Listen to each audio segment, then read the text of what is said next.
Okay, welcome back. It is Wednesday, September 13th, 2023, and this is PreciseAlgorithmTrading.com. And we'll start here with our automated trading systems. This is the YM, the Dow futures contract, and we have had a little bit of a back and forth here lately. And today, what did we end up?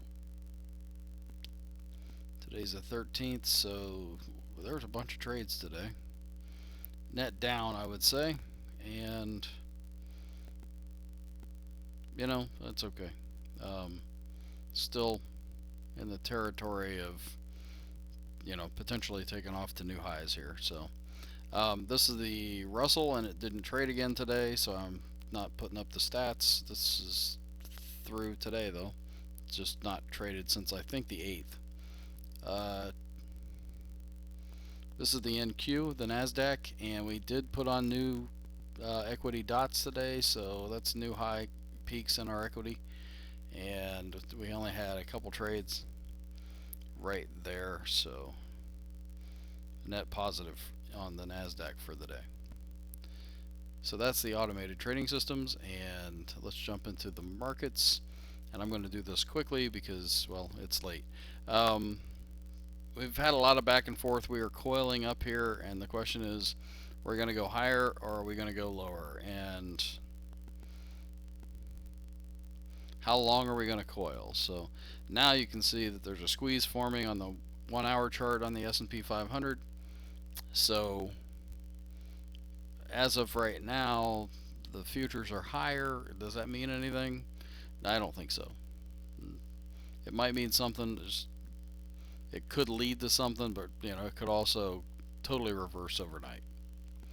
The Dow went down 70 points today, but it's gone sideways and it's in a squeeze on 2 time frames, and that means when this one takes off on the hourly, it won't take very long, probably, to play out on the daily. And we have, um,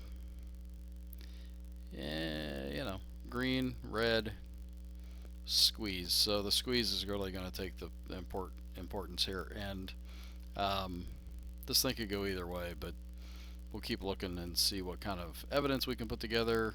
I still believe it's going up. The Russell, you might ask, why would I think that? Well, other than the Russell's failing here at the Harvard lines, well, the Russell's been walking back and forth on the Harvard lines for it looks like a while now. I still think the Harvard lines could take off and be the well, it's all going to boil down to these pivots right here. That price level, will that hold at 1827 ish? And we'll see. The Nasdaq, the rest of these look like they're coiling higher. The Russell looks like it's wanting to go lower, so we'll just have to watch.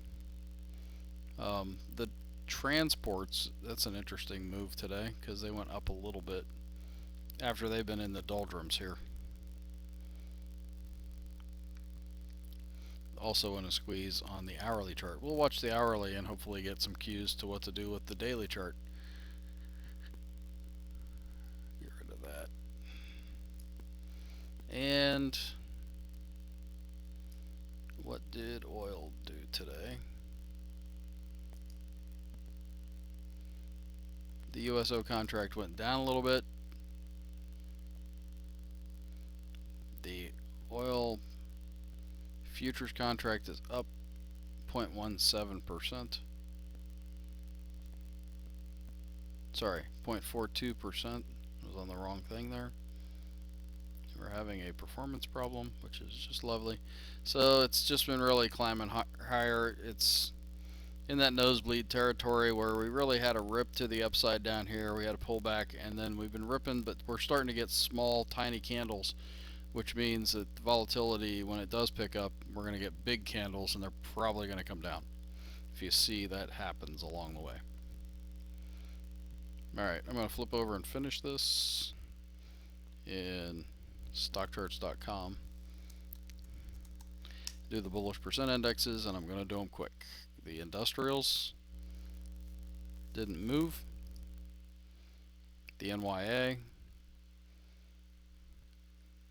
Boy, did that tack on a new O to the downside? That's red, so I'm going to say it did.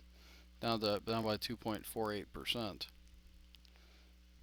The transports down by 3 boxes today, so 9%. Starting to get a little nuts. The NASDAQ down by 1.62%.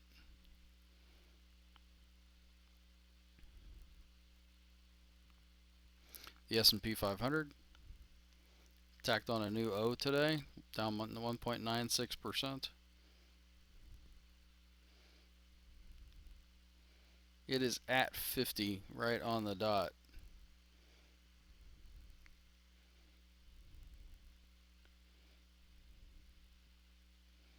And the OEX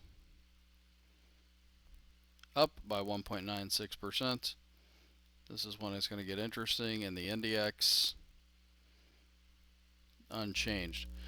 So the short-term things, the OEX and the NDX, are looking more bullish. So we will have to just keep an eye on it. And that's it for tonight. Take care, guys. Good trading. Have a great tomorrow.